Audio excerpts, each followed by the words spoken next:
I'm Cody, and right now I'm working on these 10-inch female hydros.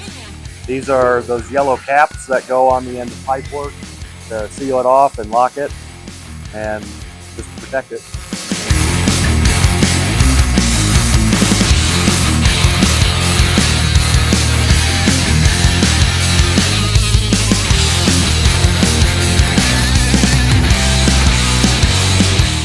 The tandem axle force feed.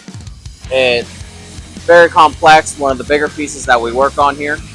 Here we separate in 3 pieces, conjoin everything. So I find it fun trying to build.